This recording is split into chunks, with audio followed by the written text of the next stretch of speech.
Assalamualaikum warahmatullahi wabarakatuh. Waalaikumsalam warahmatullahi wabarakatuh. Bismillahirrahmanirrahim. Alhamdulillahirabbil alamin. Assalatu wassalamu ala asyrafil anbiya'i wal mursalin sayyidina Muhammadin wa ala alihi wa ashabihi ajmain. Subhanaka la ilma lana illa ma 'allamtana innaka antal alimul hakim. Rabbi shrahli sadri wa yassirli amri wahlul 'uqdatam min lisani yafqahu qawli amma ba'du. Yang kami hormati Ustadz Dr. Haji Khairul Razikin Manafsir MA selaku pemateri kajian tafsir pada pagi hari ini. Yang kami hormati ibu-ibu jamaah Majelis Taklim RTQ An-Nur yang tidak bisa kami sebutkan satu persatu namun tidak mengurangi rasa hormat serta takdim kami. Pertama-tama, marilah kita bersama-sama mengucapkan syukur kepada Ilahi Robbi yang telah memberikan beragam nikmat sehingga kita semua dapat berkumpul di majelis yang dirahmati oleh Allah Subhanahu wa Ta'ala. Dan atas segala kehendaknya kita dapat melaksanakan kajian bulanan ini dengan keadaan sehat walafiat. Salawat serta salam semoga tercurahkan kepada junjungan kita Nabi besar Muhammad SAW beserta keluarganya, para sahabatnya, dan seluruh umatnya yang mencintai beliau hingga akhir zaman. Terima kasih atas kehadiran ibu-ibu Majelis Taklim RTQ An-Nur. Semoga kita senantiasa diberikan kesehatan agar dapat selalu hadir pada kegiatan kajian bulanan ini dengan mengharap ridho Allah Subhanahu wa Ta'ala. Ibu-ibu jamaah rahimakumullah, saya selaku pembawa acara akan membacakan susunan acara pada kajian hari ini. Acara yang pertama adalah pembukaan. Acara yang kedua adalah pembacaan ayat suci Al-Quran. Acara yang ketiga adalah penyampaian materi tafsir surat Al-Quraish. Acara yang keempat adalah sesi tanya-jawab. Dan acara yang terakhir adalah penutup. Demikian susunan acara pada kajian hari ini. Untuk itu langsung saja kita mulai acara yang pertama yakni pembukaan. Sebagai awal dari seluruh rangkaian acara, mari kita buka dengan membaca Ummul Quran agar kajian ini dapat berjalan dengan lancar dan dilimpahi rahmat oleh Allah Subhanahu wa Ta'ala. Ala hadhihi niyah wa ala kulli niyatin sholihah bi barakatil Fatihah.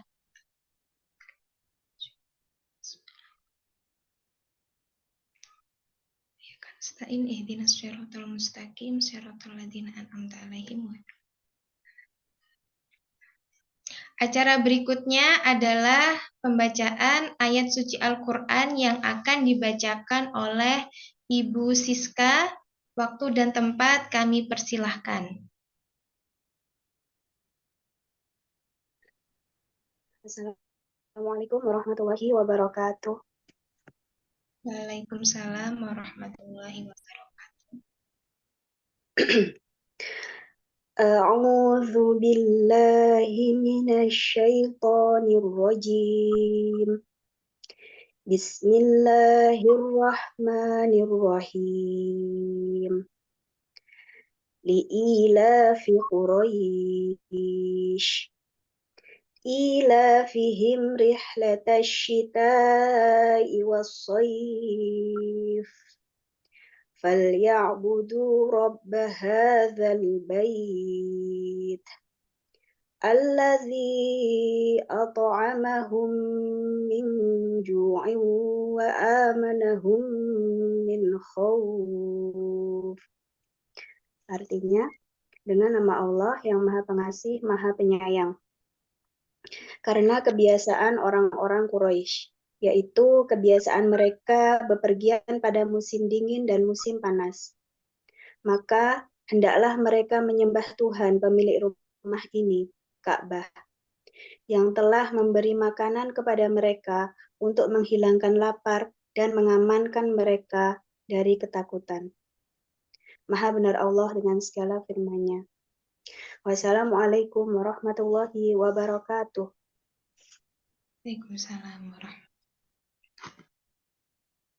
Terima kasih kami sampaikan kepada Ibu Siska yang telah membacakan lantunan ayat suci Al-Quran. Semoga yang membaca dan kita semua yang mendengarkan lantunan ayat suci Al-Quran kelak akan mendapatkan syafaatnya di hari kiamat. Acara selanjutnya adalah acara inti, yakni penyampaian materi tafsir surat Al-Quraisy yang akan disampaikan langsung oleh Ustadz Dr. Haji Khairul Razikin Manafsir MA. Waktu dan tempat kami persilahkan.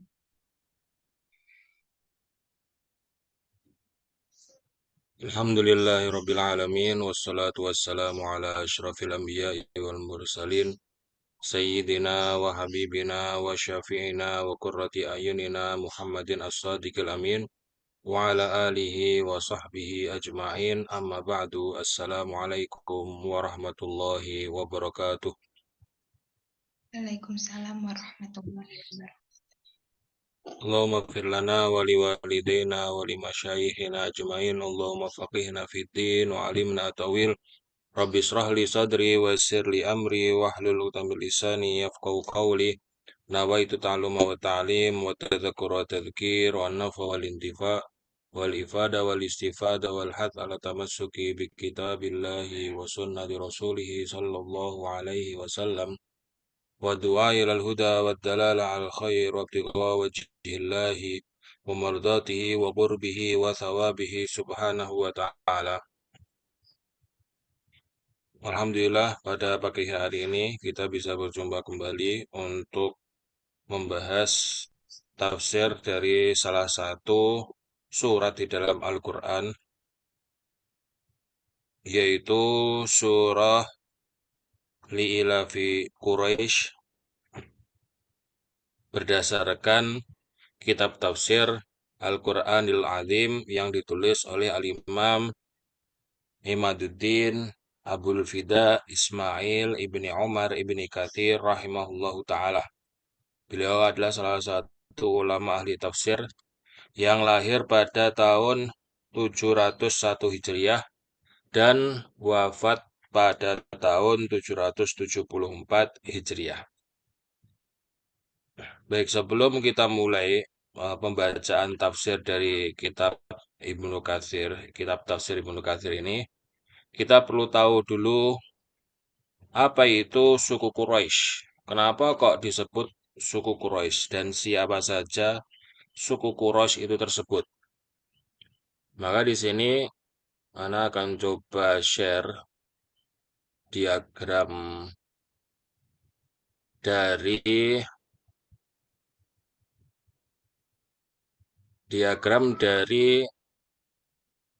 keturunan atau nenek moyangnya Rasulullah Shallallahu Alaihi Wasallam. Jadi Nabi Muhammad Shallallahu Alaihi Wasallam itu adalah putra dari Abdullah. Ini Muhammad ibni Abdullah. Nama kakeknya Rasulullah adalah Abdul Muttalib. Muhammad adalah putranya Abdullah, Abdullah putranya Abdul Muttalib. Kemudian Abdul Muttalib ini adalah putranya Hashim. Hashim ini putranya Abdi Manaf. Abdi Manaf ini putranya Qusay. Kemudian Qusay ini putranya Kilab. Kilab ini putranya Murrah. Murrah ini putranya Ka'ab. Ka'ab itu putranya Lu'ay. Kemudian Lu'ay ini putranya Ghalib. Ghalib ini putranya Fihr. Fihr ini putranya Malik. Dan Malik ini putranya An-Nadr. Kemudian An-Nadr ini putranya Kinanah. Kinanah ini putranya Huzaimah. Huzaimah putranya Mudrikah. Mudrikah putranya Ilyas dan seterusnya ya. Ini adalah nasabnya Rasulullah yang kata guru-guru kami wajib setiap muslim untuk menghafalkannya. Jadi minimal sampai ke Kinanah. Nah, dari silsilah keturunan Nabi Muhammad SAW ini, siapa dari mereka ini yang disebut dari Quraisy? Kenapa? Siapa dari mereka yang disebut Quraisy? Ulama berbeda pendapat menjadi dua pendapat. Pendapat yang masyhur, pendapat yang terkenal, bahwasanya Quraisy itu adalah another. Another ini. Ini adalah ini adalah Quraisy. Pendapat yang kedua, pendapat yang lain mengatakan bahwasanya Quraisy itu adalah keturunan dari Fihr. Maka semua keturunannya Nadir itu disebut sebagai suku Quraisy. Menurut pendapat yang masyhur. Maka di sini Rasulullah Shallallahu Alaihi Wasallam itu keturunan Quraisy. Disebut sebagai Bani Quraisy. Kemudian contoh yang lain adalah Sayyidina Abu Bakar As-Siddiq. Beliau juga suku Quraisy. Karena Sayyidina Abu Bakar As-Siddiq bertemu dengan nasabnya Rasulullah di kakek buyut beliau yang namanya Murrah. Murrah ini punya anak Kilab. Nanti keturunannya Kilab itu kemudian lahir Rasulullah. Sedangkan dari saudaranya Kilab yaitu dari Taim, ya, Murrah itu punya anak Kilab, Taim dan yang lain ya. Dari keturunan Taim ini lahirlah Sayyidina Abu Bakar As-Siddiq radhiyallahu anhu yang kemudian melahirkan Sayyidah Aisyah radhiyallahu anha. Makanya kenapa kok Sayyidina Abu Bakar As-Siddiq dinisbatkannya ke At-Taimi. At-Taimi kenapa? Karena beliau keturunan dari Taim, dari suku Quraisy. Dari suku Quraisy juga, contoh yang lain adalah Sayyidina Umar bin Khattab. Sayyidina Umar bin Khattab ini bertemu nasabnya dengan Rasulullah, yaitu di kakek buyut beliau yang bernama Ka'ab.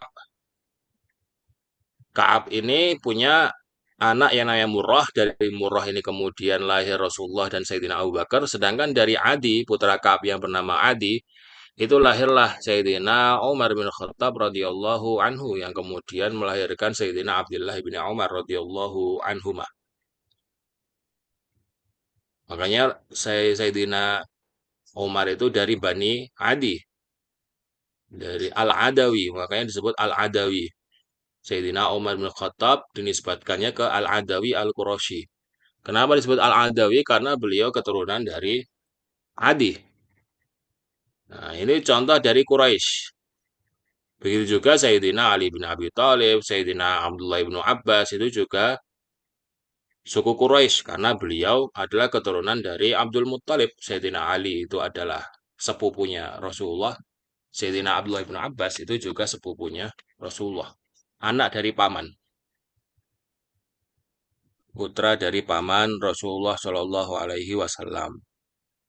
Tapi ada beberapa sahabat yang dia bukan suku Quraisy. Contohnya seperti di sini adalah Sayyidina Abdullah bin Mas'ud. Ya, Sayyidina Abdullah bin Mas'ud ini bukan suku Quraisy karena beliau dari Bani Hudzail. Bertemunya dengan nasabnya Rasulullah itu di Mudrikah sehingga bukan suku Quraisy karena Quraisy itu adalah keturunannya An-Nadr. Gitu. Jadi itu gambaran apa itu sebenarnya suku Quraisy. Jadi suku Quraisy termasuk banyak sekali ya. Banyak sekali keturunannya Quraisy. Keturunannya Quraisy itu sangat banyak.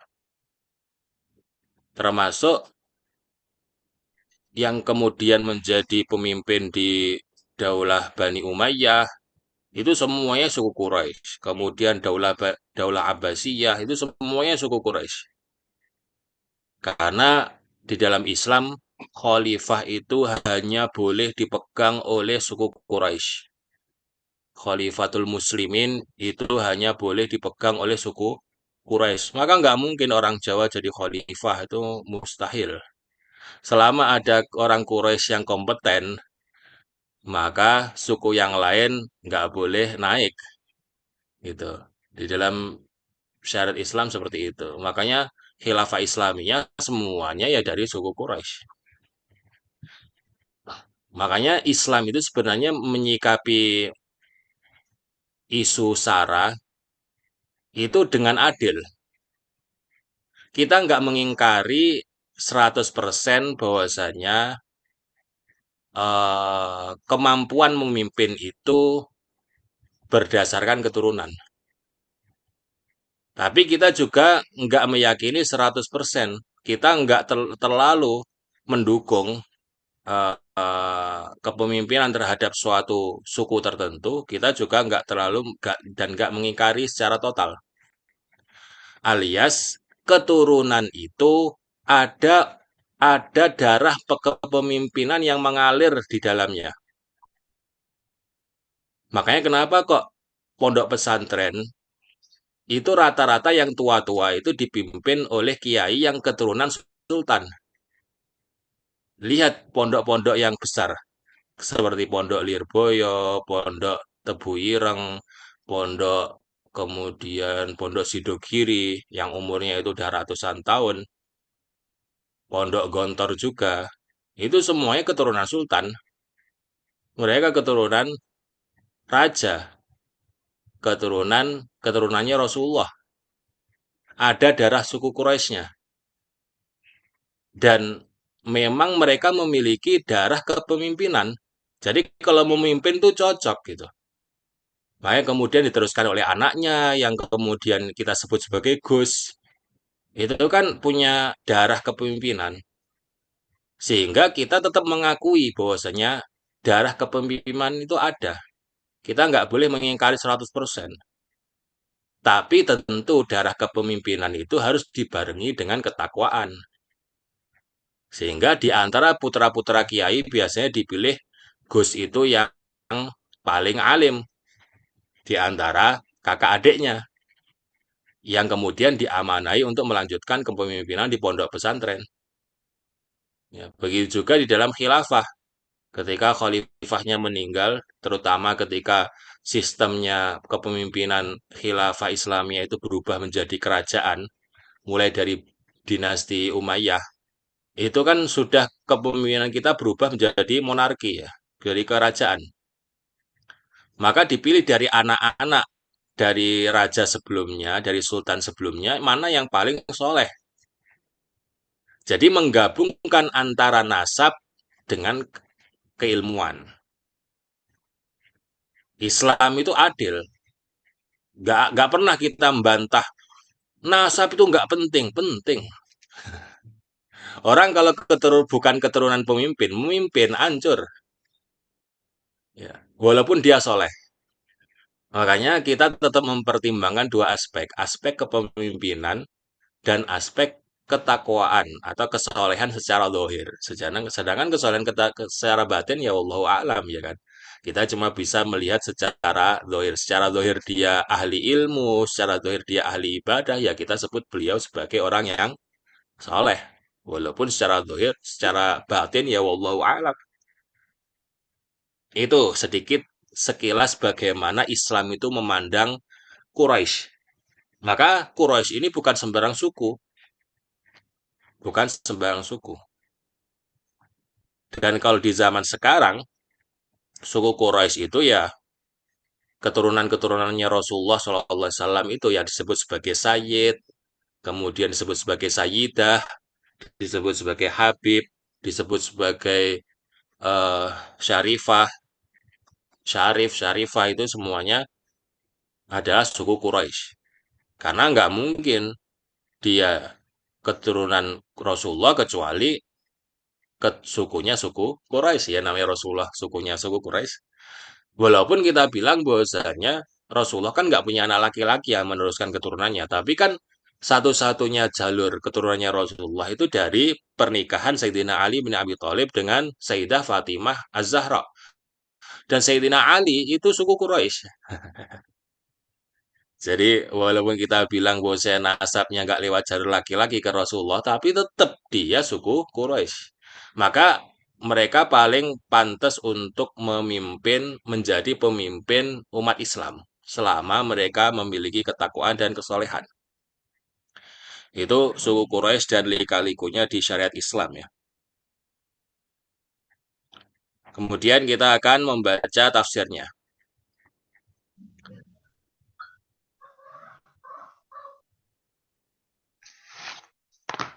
Bismillahirrahmanirrahim. Bisnadi al-muttasil ilal imam Ibn Katsir rahimahullah ta'ala wa nafa'na bi'ulumihi wa ulumi masyayikhihi fid dunya wal akhirah. Fi kitabi tafsir Qur'anil azim. Qala fihi tafsiru surati li'ila fi Quraisy. Jadi nama suratnya itu adalah li'ila fi Quraisy. Ada banyak versi, tapi yang dipilih oleh Imam Ibnu Katsir nama suratnya adalah surat li'ila fi Quraisy. Qal wa hiya makkiyah. Jadi surat li'ila fi Quraisy ini adalah surat makkiyah bil ijma'. Semua ulama sepakat bahwasanya surat ini adalah surat makkiyah. Dzukira hadis gharib fi fadliha atau dzukira haditsun gharibun fi fadliha. Qala al-Baihaqi fi kitabil khilafiyyat haddatsana Abu Abdillah al-Hafidz qala haddatsana Bakr bin Muhammad bin Hamdan as-Sayrafi bi Marwa qala haddatsana Ahmad bin Ubaidillah an-Narsi qala haddatsana Yaqub bin Muhammadin az-Zuhri qala haddatsana Ibrahim bin Muhammad bin Thabit bin Syurahbil qala haddatsani Utsman bin Abdullah bin Abi Atiq an Sa'id ibni Amr ibni Ja'data ibni Hubairata an abihi an jaddatihi Ummi Hani binti Abi Thalib. Ini adalah hadis yang diriwayatkan oleh Sayyidah Ummi Hani binti Abi Thalib radhiyallahu anha. Anna Rasulullah sallallahu alaihi wasallam qala bahwasanya Rasulullah sallallahu alaihi wasallam bersabda, Faddalallahu Quraisyan bisab'i khilalin. Allah mengutamakan, memuliakan suku Quraisy dengan 7 hal. Qal anni minhum, bahwasanya aku dari suku Quraisy. Itu udah salah satu keutamaan suku Quraisy yang paling mulia. Bahwasanya Rasul terakhir itu dari suku Quraisy. Wa anna nubuwata fihim, dan bahwasanya ada kenabian di suku Quraisy. Karena nggak ada suku Arab manapun yang mengemban kenabian kecuali suku Quraisy. Kurang istimewa apa? Karena awalnya kenabian itu lewat jalurnya keturunannya Nabi Ishak. Makanya lahir Nabi Isa, Nabi Musa, Nabi Sulaiman, Nabi Dawud, dan seterusnya itu semuanya keturunannya Nabi Ishak. Sedangkan keturunannya Nabi Ismail nggak ada kenabian. Sampai kemudian keturunannya Nabi Ismail yang dari jalur Quraisy. Dari keturunan keturunan Quraisy inilah, dari Bani Quraisy lah muncul tiba-tiba seorang nabi di antara semua orang Arab. Makanya ini keutamaan yang tidak dimiliki oleh orang Arab yang lain. Tapi ingat ya, makanya ingat, nggak semua orang Arab itu Quraisy. Banyak sekali marga-marga Arab di Indonesia itu dia bukan keturunan Nabi. Banyak. Ya. Tapi dia keturunan Arab, punya marga Arab, tapi bukan Quraisy. Berarti bukan keturunannya Rasulullah SAW, tapi dia Arab. Jadi nggak selamanya orang Arab itu Quraisy. Kal wal hijabah. Apa itu hijabah? Hijabah itu adalah pengurusan Ka'bah. Makanya yang bertanggung jawab dengan Ka'bah, yang memegang kunci Ka'bah dari dulu sampai detik ini adalah suku Quraisy. Yang megang sekarang itu masih suku Quraisy juga. Maka itu keistimewaan yang nggak dimiliki oleh suku Arab yang lain. Wasiqayata fihim, dan yang mengurusi urusan air Zam-Zam dari dulu hingga sekarang, sehingga detik ini adalah suku Quraisy. Maka yang memegang kendali terhadap penyaluran air Zam-Zam di zaman ini itu masih di suku Quraisy. Jadi itu keistimewaan suku Quraisy. Wa annallaha nasarahum 'alal fili, dan Allah membela suku Quraisy ketika diserang oleh pasukan gajah. Kurang istimewa apa? Bantuannya langsung dari langit. Berarti kan Quraisy ini bukan suku sembarangan. Sampai yang membantu itu nggak cukup oleh manusia, bahkan oleh malaikat pun nggak cukup. Yang bantu itu langsung Allah Subhanahu wa Ta'ala dengan mengirimkan burung ababil. Diabadikan di Al-Quran pula, gitu. Wa annahum abadullah azza wa jal asyra sinin la ya'buduhu ghairuhum. Dan suku Quraisy ini satu-satunya suku yang menyembah Allah selama 10 tahun, di mana orang-orang itu belum mau menyembah Allah, belum mau mentauhidkan Allah. Yaitu ketika Rasulullah SAW berdakwah di Mekah. Yang pertama kali beriman siapa? Sayyidina Abu Bakar As-Siddiq radhiyallahu anhu, dari golongan dewasa, dan beliau adalah suku Quraisy. Ya kan? Sayyidah Khadijah dari golongan wanita, suku Quraisy. Sayyidina Ali bin Abi Thalib dari anak-anak, suku Quraisy. Wa anna Allah anzala fihim suratan minal Qur'an. Dan suku yang diturunkan kepadanya secara khusus dan dijadikan nama Al-Quran, nama surat dari Al-Quran adalah suku Quraisy. Ini adalah 7 keistimewaan yang Allah berikan kepada suku Quraisy. Tsumma talaha Rasulullah sallallahu alaihi wasallam, kemudian Rasulullah sallallahu alaihi wasallam membacakan suratnya. Bismillahirrahmanirrahim. Li'ila fi Quraisy ila fihim rihlatash shita'i was-shaif falyabudu rabb hadzal bait alladzi at'amahum min ju' wa amanahum min khauf. Itu salah satu hadis, ya walaupun secara sanad dhaif ya, tapi isinya itu tidak ada masalah. Bismillahirrahmanirrahim. Li'ila fi Quraisy ila fihim rihlatash shita'i was-shaif falyabudu rabb hadzal bait alladzi at'amahum min ju'in wa amanahum min khauf. Mafsulah anil lati qablaha. Surat ini terpisah dengan surat yang sebelumnya. Apa surat yang sebelumnya? Surat sebelumnya ada surat Al-Fil, ya kan? Surat ini terpisah dengan surat sebelumnya. Fil mushafil imam, di mushaf imam. Maksudnya mushaf imam itu mushafnya Sayyidina Utsman bin Affan yang beliau simpan di Madinah.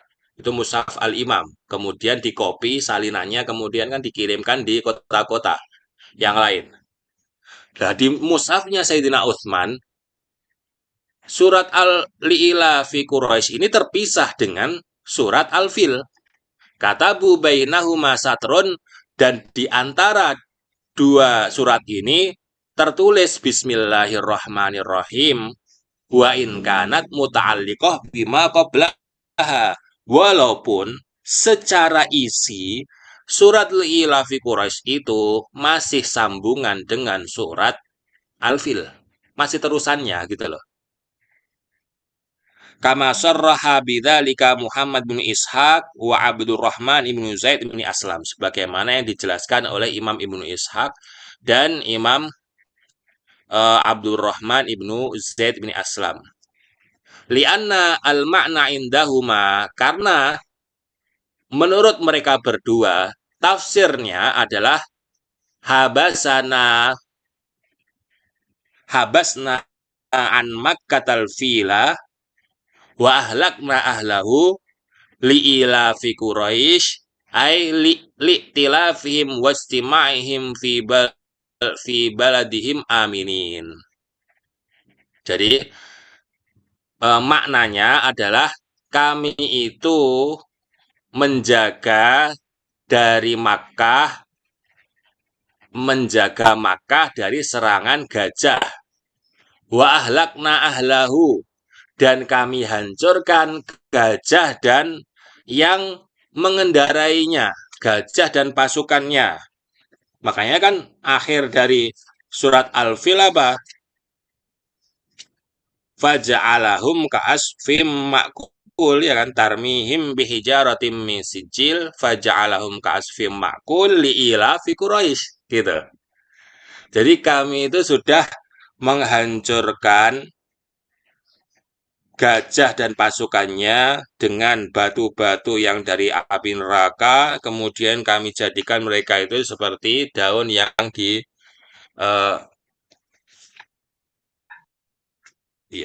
dari daun yang dimakan, ya.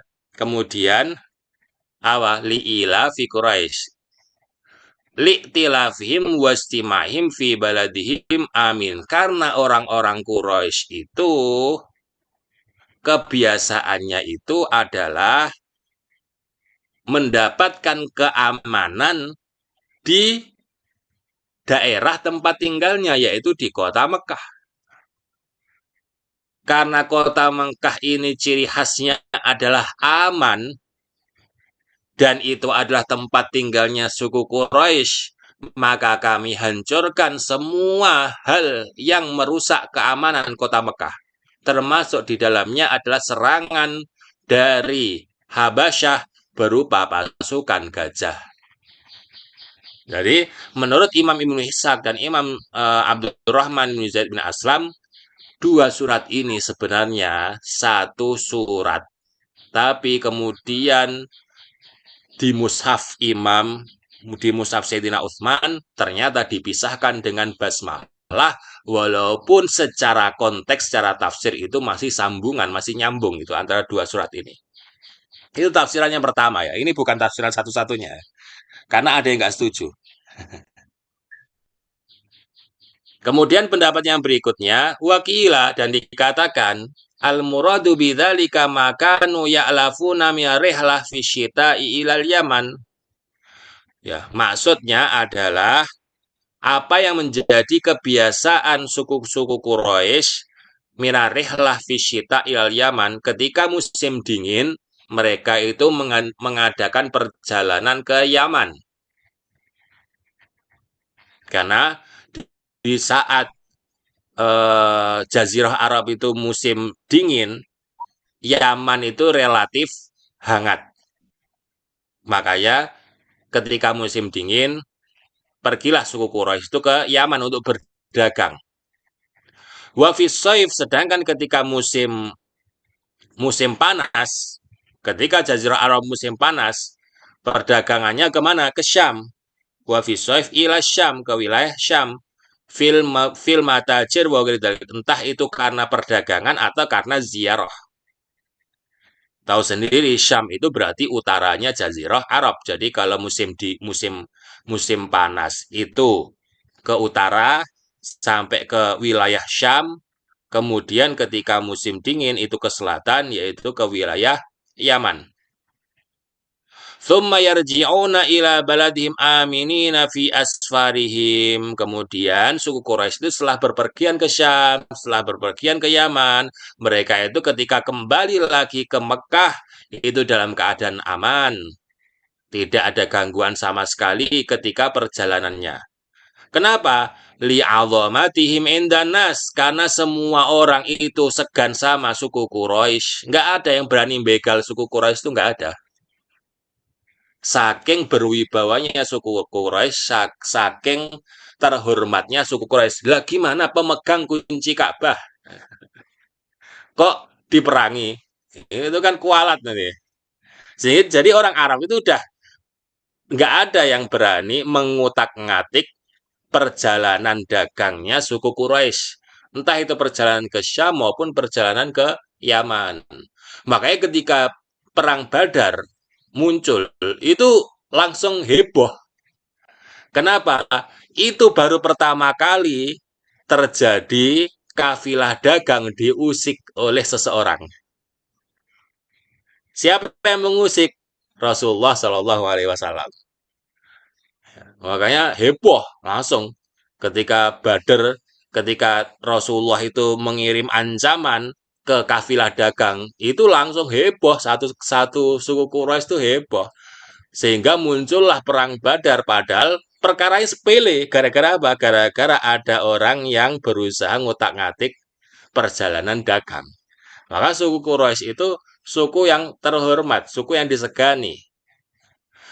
Likaunihim sukani haramillah. Kenapa? Karena mereka penduduk haramnya Allah, yaitu tanah Mekah. Faman arafahum ihtaramahum. Maka orang yang mengenal suku Quraisy pasti akan menghormati suku Quraisy. Bal mansufiya ilaihim wasaramahum aminabihim. Bahkan orang yang numpang jalan bersama mereka itu ikut-ikutan aman. Jadi yang penting di kafilah dagang itu ada satu aja suku Quraisy, itu semua orang yang ikut nimbrung di perjalanan itu semuanya ikut-ikutan aman.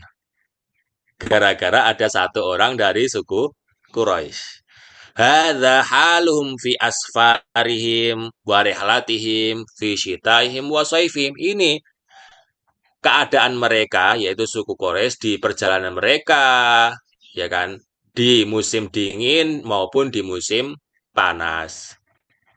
Wa amma fi hali iqamatim fil balad. Sedangkan ketika suku Quraisy ini tidak lagi safar, alias sedang menetap di wilayah mereka, yaitu di kota Makkah, fakama qala Allah Ta'ala, maka sebagaimana yang difirmakan oleh Allah Subhanahu wa Ta'ala, awalam yarau anna ja'alna haraman aminan wa yutakhattafun nasu min haulihim.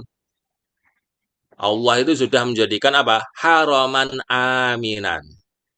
Alias suku Quraisy itu mau dia itu lagi tinggal di Mekah, mau mereka itu lagi mengadakan perjalanan jauh ke selatan ke Yaman atau perjalanan jauh ke utara ke Syam, mereka semua itu dalam keadaan aman, tentram, tidak ada yang berani ngutak-ngatik apalagi sampai menyerang mereka. Walihada qol, oleh karena itu Allah Subhanahu wa taala berfirman li ilafi Quraisy ilafihim badalun minal awal wa mufassarun lahu. Walihada qol ilafihim rihlatasyita'i wassaif.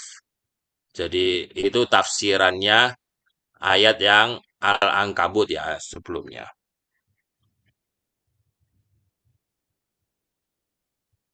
Qala Ibnu Jarir as-Shawab annal lamu ta'ajjub. Nah, ini tafsiran yang ketiga. Tafsiran yang ketiga. Bahwasanya yang betul kata Imam Ibnu Jarir At-Tabari. Ini salah satu ulama tafsir paling awal ya. Beliau salah satu imam besar di bidang tafsir.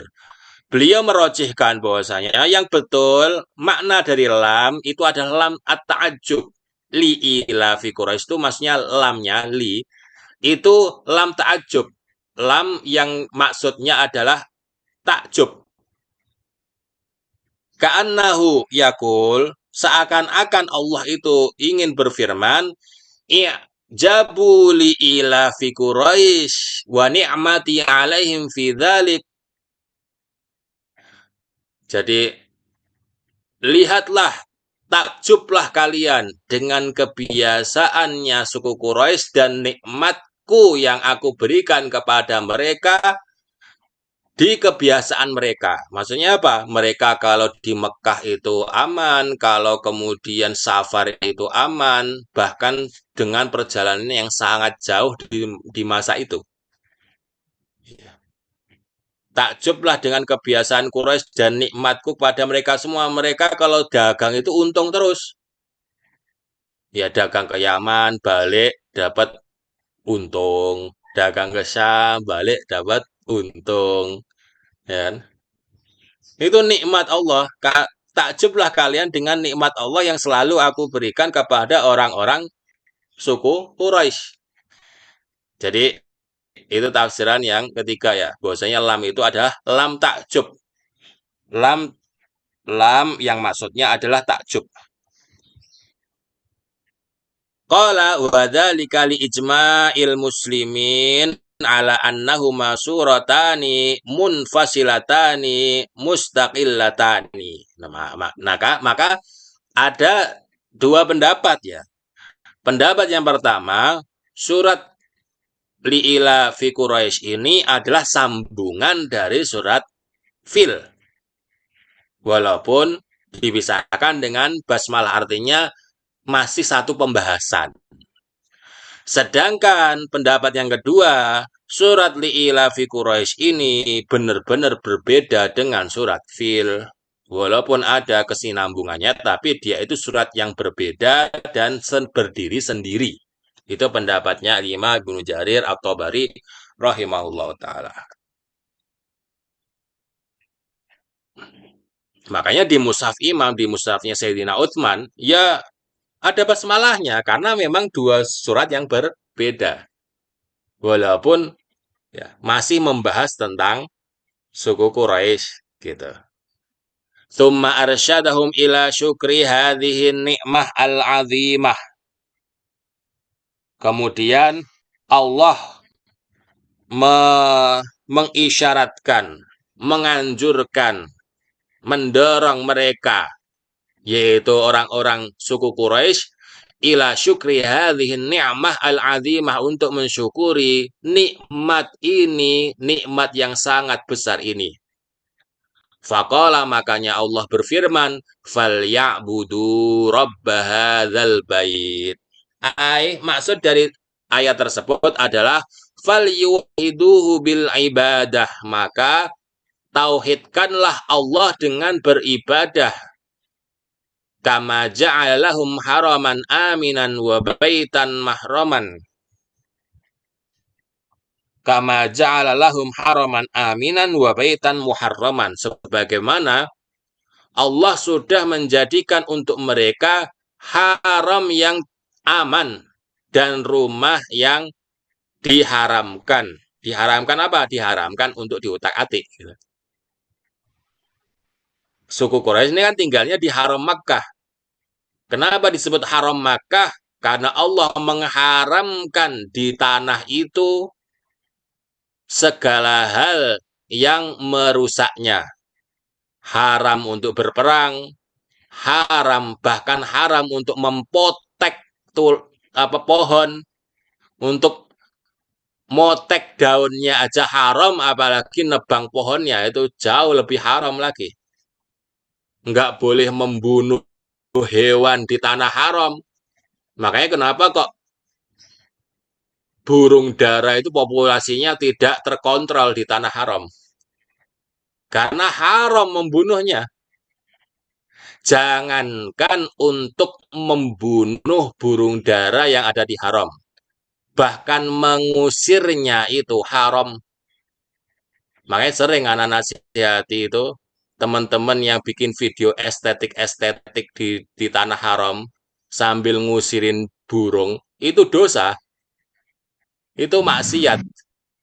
Nggak boleh ngusirin burung yang ada di tanah haram.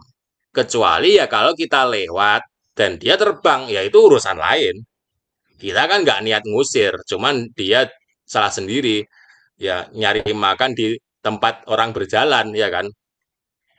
Beda urusannya kalau bikin video estetik terus lari-lari, burungnya berterbangan, terus masuk TikTok, nah, masuk status, bikin konten, itu dosa. Nggak boleh.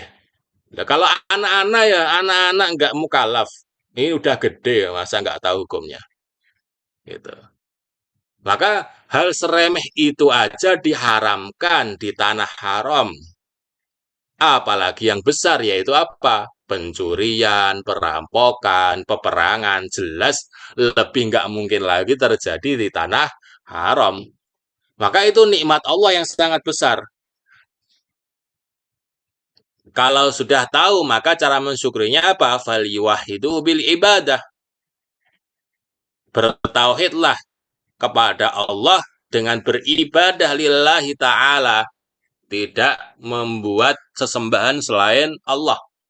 Kama qala ta'ala, sebagaimana firman Allah yang lain, innama umirtu an a'buda rabba hadhil baldatil lati harramaha wa lahu kullu syai' wa umirtu an akuna minal muslimin. Sesungguhnya aku diperintahkan untuk menyembah Tuhan dari negara ini yang telah mengharamkannya, yaitu Mekah ya. Walahu kullu syai' wa umirtu an akuna minal muslim, dan aku diperintahkan untuk menjadi orang-orang yang muslim. Jadi ini tafsiran dari falya'budu rabb hadzal bait dari surat An-Naml 91, ditafsirkan dengan ayat yang lain. Ini disebut kalau di dalam tafsir namanya tafsirul Quran bil Quran, menafsirkan ayat Al-Quran dengan ayat Al-Quran yang lain. Wa qauluhu, dan firman Allah, alladzi at'amahum min ju', maksudnya adalah huwa rabbul bait, yaitu Tuhan dari bait. Bait itu apa? Ka'bah. Tuhan dari Ka'bah. Siapa Tuhannya Ka'bah? Ya Allah. Wa huwa alladzi at'amahum min ju', maka Allah lah yang telah memberi makan mereka. Mereka itu siapa? Suku Quraisy, min ju' dari kelaparan. Apa hubungannya li ilafi Quraisy ilafi miratastai amahum min ju'? Karena mereka kalau dagang itu cuan terus.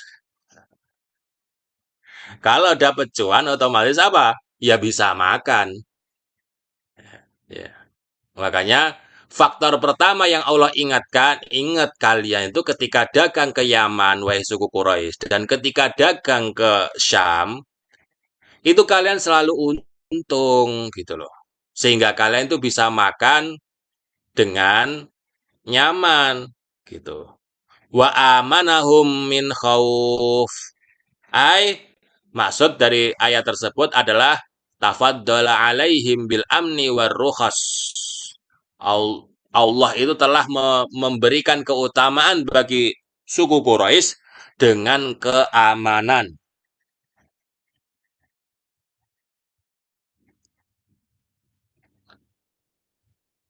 Fal yufriduhu bil ibadati wahdahu la syarikalah. Maka karena nikmat itu semua, bertauhidlah kalian semua dengan beribadah kepadanya, la syarikalah, tidak ada sekutu apapun bagi Allah.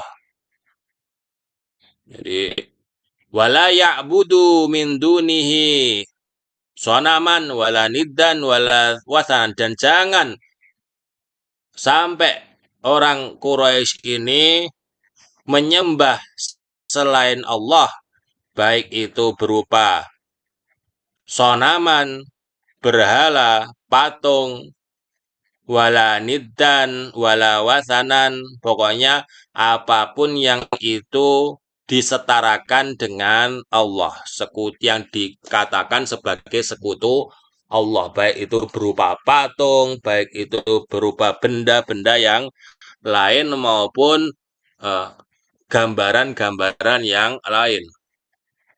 Walihada manistajaba lihadzal amr, oleh karena itu bagi orang-orang yang memenuhi perintah ini, perintah apa? Perintah untuk bertauhid kepada Allah, perintah untuk masuk Islam. Jama'allahu lahu baina amni dunya wa amnil akhirah. Maka suku Quraisy yang mau masuk Islam, dia sejatinya mengumpulkan dua keamanan. Keamanan apa? Aman di dunia dan aman di akhirat. Di dunia nggak ada yang berani mengusik karena mereka suku yang berwibawa, dan di akhirat mereka aman dari api neraka. Gitu.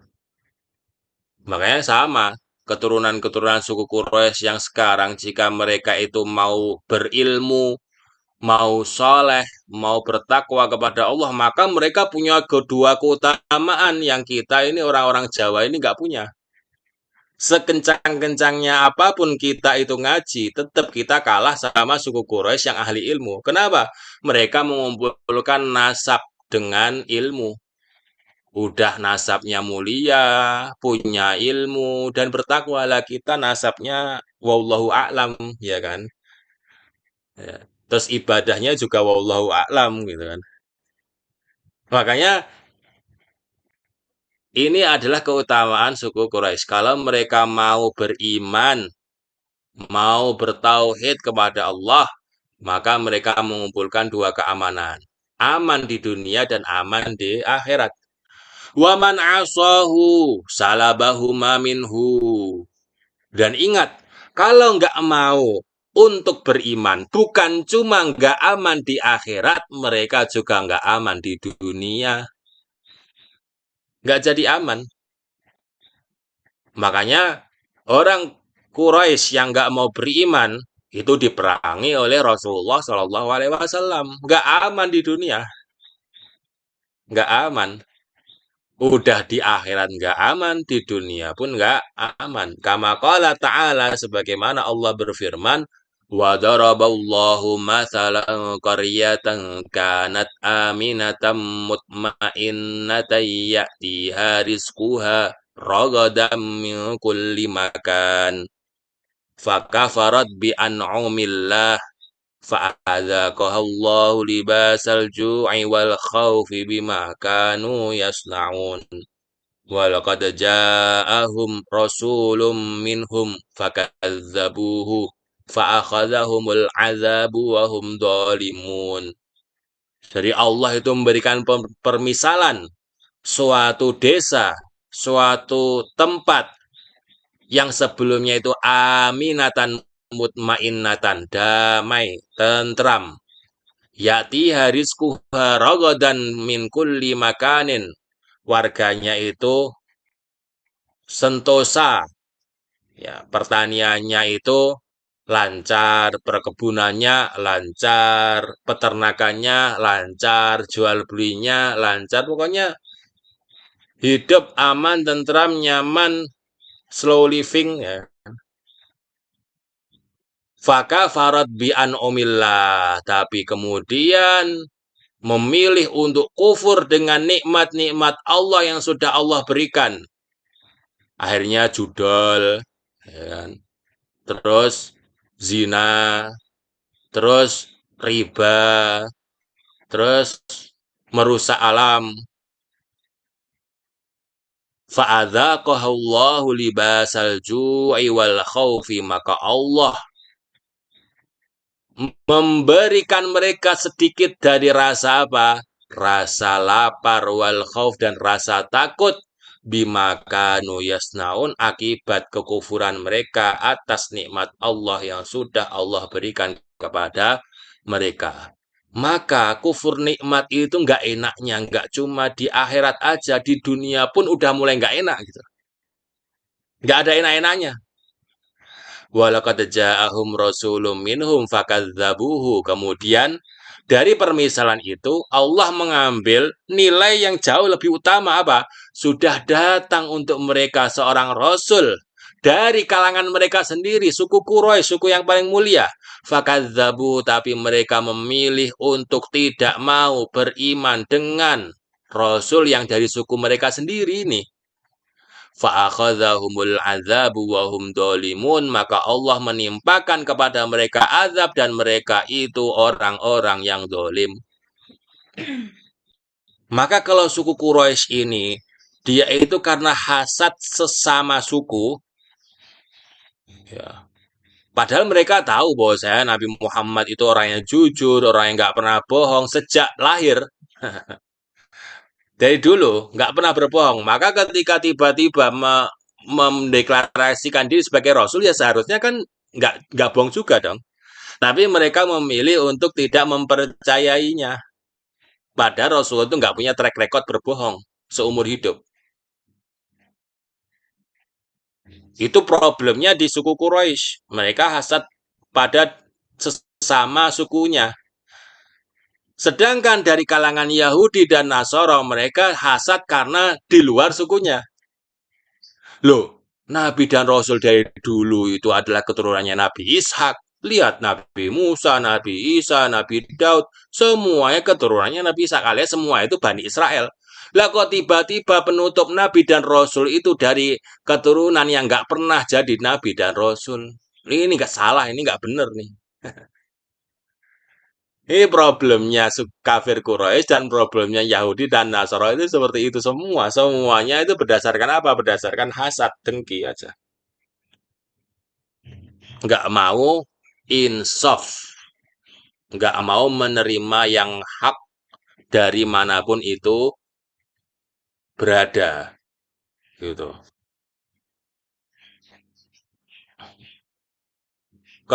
Waqad qala Ibnu Abi Hatim haddatsana Abdullah ibn Amr al-Adani.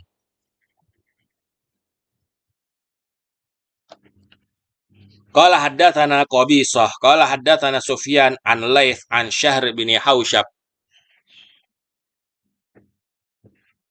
An Asma binti Yazid qalat sami'tu Rasulullah sallallahu alaihi wasallam yaqul wailu ummikum Quraisy li'ila fi Quraisy. Ini adalah hadis yang diriwayatkan oleh Asma binti Yazid. Beliau berkata, aku mendengar Rasulullah SAW bersabda, wailu ummikum Quraisy, celakalah kalian orang-orang Quraisy. Li'ila fi Quraisy, karena kebiasaan kalian wahai suku Quraisy. Tsumma kemudian dilanjutkan haddatsana Abi. Qala haddatsana Muammal ibnul Fadl al-Harrani. Qala haddatsana Isa yakni ibnu Yunus. An Ubaidillah ibn Abi Ziyad an Syar bin Hausyab an Usamah bin Zaid. Qala sami'tu Rasulullah sallallahu alaihi wasallam yaqul, ini adalah hadis yang diriwayatkan oleh Sayyidina Usamah bin Zaid radhiyallahu anhu. Beliau mendengar Rasulullah SAW bersabda, li'ila fi Quraisy, takjublah kalian dengan kebiasaan orang Quraisy. Ila fihim rihlata syita'i was-saif, kebiasaan mereka itu mengadakan perjalanan di musim dingin dan di musim panas. Wayahkumu ya ma'syara Quraisy. Waihakum ya ma'syara Quraisy. Hati-hatilah kalian wahai seluruh suku Quraisy. U'budu rabb hadzal bait. Sembahlah Tuhan dari Ka'bah ini. Alladzi at'amakum min ju', yang telah membuat kalian itu memberi makan kalian dari yang sebelumnya kelaparan, wa amanakum min khauf, dan memberikan aman kepada kalian dari sebelumnya itu ketakutan. Jadi memberikan mengenyangkan dari lapar dan memberikan aman dari ketakutan. Hakadza ra'aituhu an Usamah bin Zaid wa sawabu an Asma binti Yazid ibni Sakan Ummul Ansariyah. Ini hadis yang riwayat kedua itu yang betul adalah riwayatnya Asma binti Yazid ibni Sakan Ummu Salamah al-Ansariyah radhiyallahu an. Jadi bukan hadisnya Usamah bin Zaid, tapi hadisnya Asma Ummu Salamah. Fala'allahu waqa'a ghalatun fi nuskhah au fi asli riwayah. Sepertinya ada kesalahan dalam menyalin hadis maupun dalam periwayatan. Wallahu ta'ala alam. Allah ta'ala alam. Akhir tafsir surat Li'ila fi Quraisy, ini adalah akhir dari tafsir surat Li'ila fi Quraisy. Wallahi alhamdu. Maka pelajaran dari suku Quraisy yang bisa kita ambil yaitu ketika Allah itu sudah memberikan nikmat kepada kita berupa keamanan di tempat kita tinggal maupun rizki yang berkecukupan, maka tugas kita itu adalah mentaati Allah dan Rasul-Nya. Mentaati Allah dan Rasul-Nya. Nggak boleh kemudian malah membuat kerusakan di muka bumi ini. Yang ujung-ujungnya, kalau kemudian alam itu rusak, ya, dan akidah itu rusak, yang terkena bencana itu ya kita-kita juga. Makanya kalau salah satu dari kita itu berbuat kerusakan, yang diadab itu semua, walaupun kita nggak ikut-ikutan, yang diadab oleh Allah itu semuanya. Tapi kemudian kita akan dibangkitkan sesuai dengan niat kita masing-masing. Bagi yang nggak salah, ya nggak disalahkan. Bagi yang terbukti ikut-ikutan berbuat rusak kemudian meninggal dalam musibahnya, ya disalahkan. Gitu. Yub'atsu ala niyatihim, dihisab sesuai dengan niatnya masing-masing. Maka kenapa kok amar ma'ruf nahi mungkar itu penting? Ya agar kita itu masuk golongan orang-orang yang niatnya itu nggak ingin ikut-ikut merusak alam, merusak apa yang sudah Allah ciptakan, merusak akidah yang sudah Allah itu ajarkan lewat Rasulullah SAW. Maka jangan sampai kita itu membiarkan ada kesyirikan itu di sekitar kita. Jangan sampai kita itu membiarkan ada kemungkaran, kemaksiatan di sekitar kita. Dan jangan sampai ada alam di sekitar kita itu dirusak. Kita saling jaga satu sama lain, karena kalau Allah murka, ya nggak enak semua gitu. Nggak cuma anda aja yang bermaksiat ini, tapi kita yang berusaha untuk hidup tenang dan nyaman itu juga dapat imbasnya gitu. Dan nikmat itu harus disyukuri. Nikmat yang selama ini kita rasakan ini harus disyukuri dengan salah satunya adalah taat kepada Allah Subhanahu wa taala. Sampai di sini pembahasan kita pada pagi hari ini. Semoga bisa bermanfaat karena surat Ila fi Quraisy ini ya simpel ya sebenarnya dia. Jadi ulama itu jarang menafsirkan surat Ila fi Quraisy itu panjang-panjang. Tafsirannya gitu, tapi kemudian tadaburnya itu yang mungkin panjang. Silakan ditadaburi masing-masing di kehidupan masing-masing sehingga bisa merubah perilaku kita menjadi yang lebih baik. Jazakumullah khairan katsiran wa assalamualaikum jami'an. Allah taala wa sallallahu ala sayyidina Muhammadin wa ala alihi wa sahbihi wasallam. Alhamdulillahirabbil alamin. Assalamualaikum warahmatullahi wabarakatuh.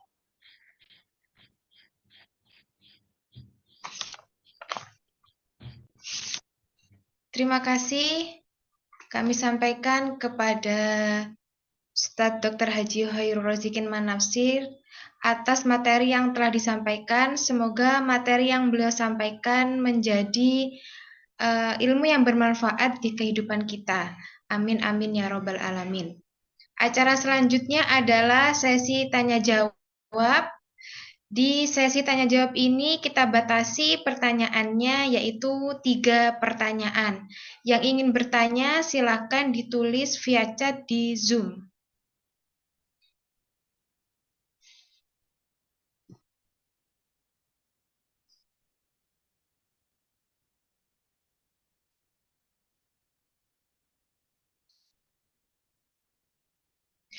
Untuk pertanyaan pertama, Ustadz,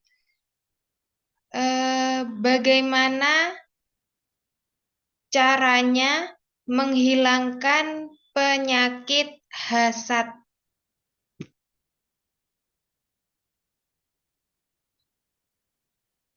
Baik, untuk masalah penyakit hasad Coba buka dulu kitabnya Imam Nawawi ya. Beliau menyebutkan di adab guru. Salah satu adab guru itu adalah nggak boleh hasad.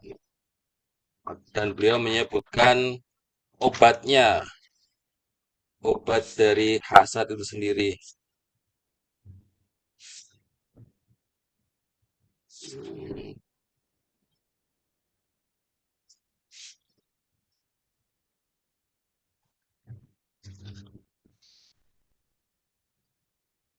Ya, di sini Imam Nawawi berkata, wa tariquhu fi nafyil hasad.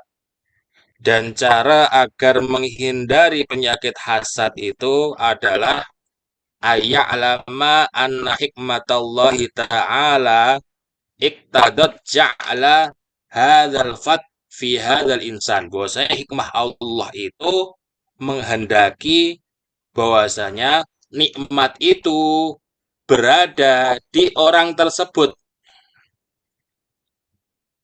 Jadi hikmahnya Allah itu memang mengharuskan orang itu saja yang dapat nikmat.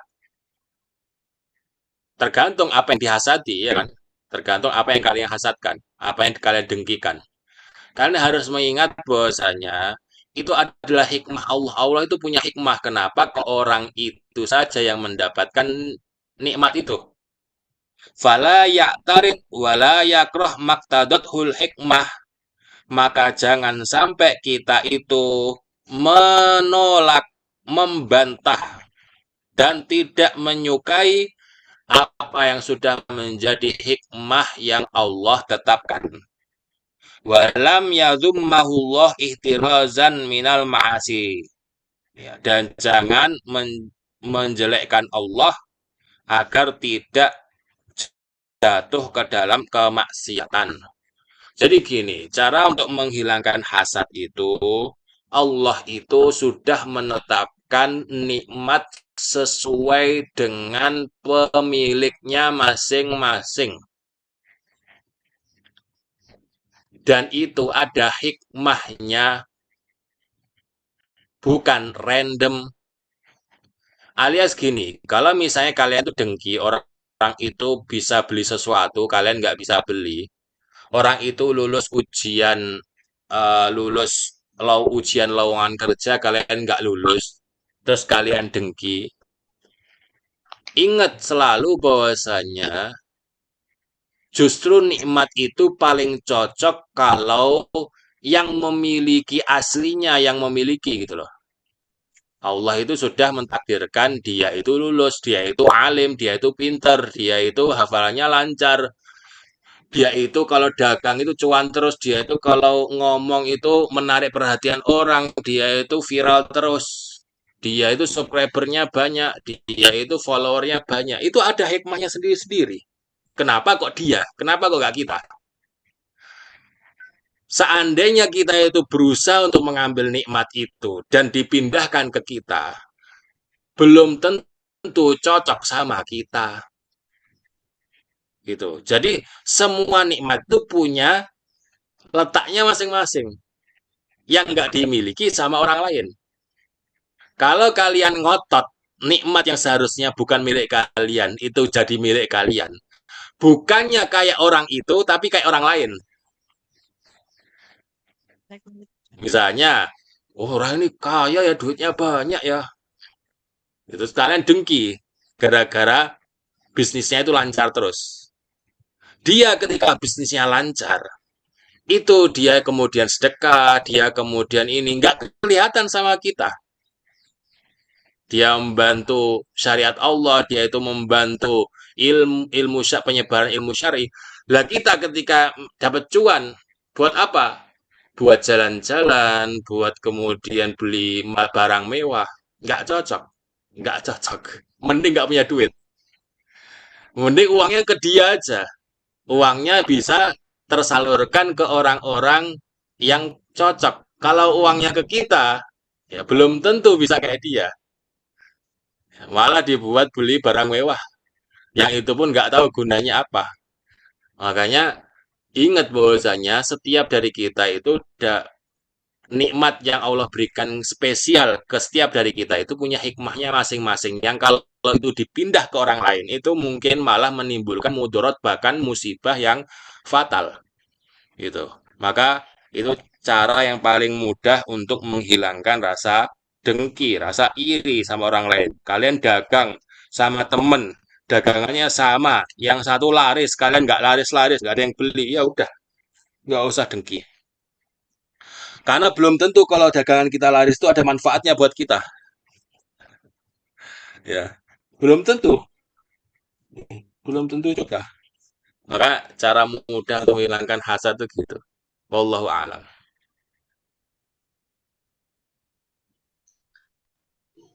Untuk pertanyaan kedua, Ustadz, eh, apa yang dimaksud dengan insaf?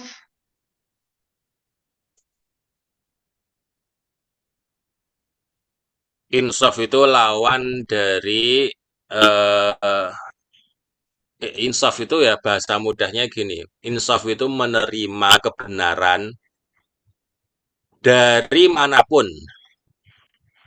Itu adalah insaf. Mau itu dari orang yang lebih muda daripada kita atau dari yang lebih tua daripada kita. Mau itu dari orang yang kita sukai maupun dari orang yang kita benci. Maupun itu dari bestie kita maupun dari musuh kita. Kalau yang mereka bawa itu adalah hak, kalau yang mereka sampaikan itu adalah betul, maka kita siap menerimanya. Itu namanya insaf. Makanya kalau misalnya jadi pemimpin, lihat rakyatnya itu kritik, jangan dilihat dari segi rakyat komen aja.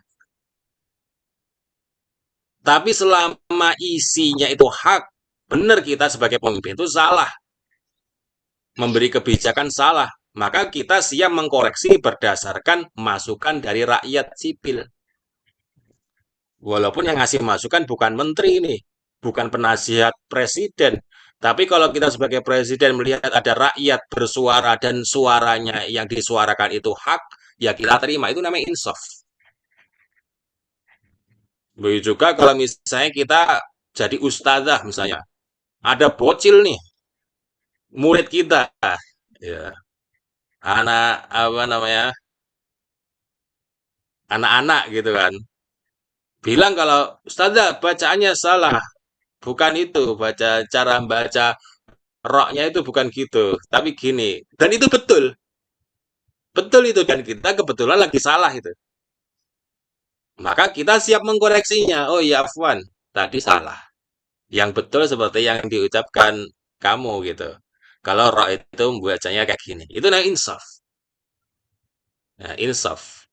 Makanya ketika orang Yahudi dan Nasoro nggak mau insaf, mereka menolak kebenaran gara-gara kenabian terakhir itu dipegang oleh suku Quraisy, nggak dipegang oleh suku Israel, nggak dipegang oleh Bani Israel, tapi dipegangnya malah oleh Bani Ismail. Itu gara-gara nggak insaf, akhirnya mereka apa? Memilih untuk kafir, memilih untuk kafir dengan alasan, loh, kok yang haknya datangnya dari sono, kok kebenarannya datangnya dari sono? Kalau datangnya dari sono nggak jadi benar, jadinya salah. Itu namanya nggak insaf. Makanya kita itu tetap harus menerima kebenaran. Kalau itu beneran hak, walaupun dia dari manapun dia berada, bahkan dari musuh kita sekalipun. Kalau dia menyampaikan sesuatu yang hak, kita harus terima dan harus kita uh, amalkan gitu. Kalau mereka memberikan sesuatu yang hak, itu arti dari insaf ya Allah alam.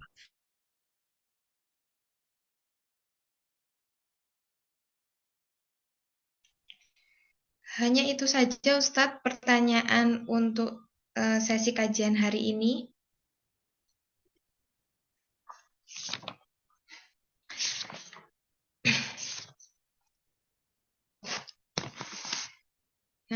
ibu-ibu jamaah yang dimuliakan oleh Allah Subhanahu wa Ta'ala, sampailah kita di penghujung acara. Kami ucapkan terima kasih atas kehadiran, kemudian support dan segala perhatiannya pada pelaksanaan kajian pada hari ini. Sebelum kita akhiri acara kajian pada hari ini, mari kita bersama-sama berdoa di waktu yang mustajabah ini yang akan dipimpin langsung oleh Ustadz Dr. Haji Khairul Rozikin Manafsir MA. Waktu dan tempat kami persilahkan. Alhamdulillahirrabbilalamin, hamdal hamidin, hamdal syakirin, hamdan na'imin, hamdan yu'afi ni'amahu wa yukafi mazida, ya Rabbana lakal hamdu kama yanbaghi li jalali wajhikal karim wa azimi sultanik. Allahumma salli wa sallim wa barik wa zid wa anim ala sayyidina wa rasulina Muhammad wa ala alihi wa ali baitihi wa ashabihi wa azwajihi wa man tabi'ahum bi ihsanin ila yaumiddin.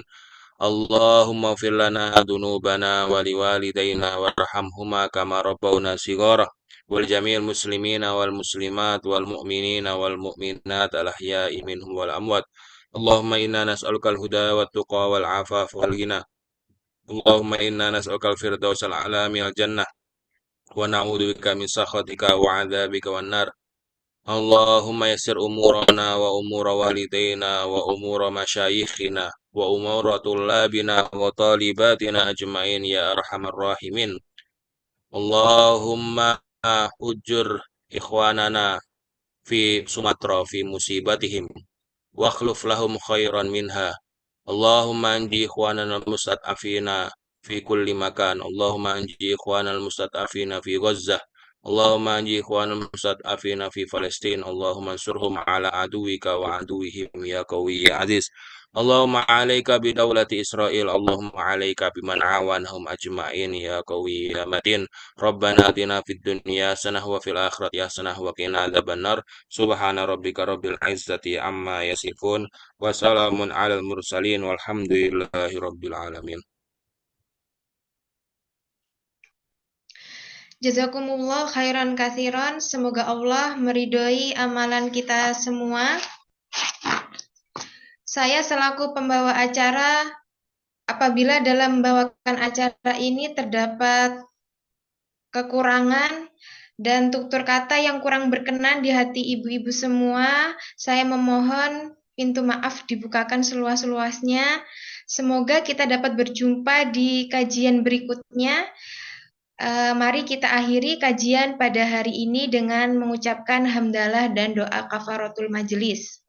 Alhamdulillahirabbil alamin. Subhanakallahumma wa bihamdika asyhadu an la ilaha illa anta astaghfiruka wa atubu ilaik. Syukran, wassalamualaikum warahmatullahi wabarakatuh. Waalaikumsalam warahmatullahi wabarakatuh.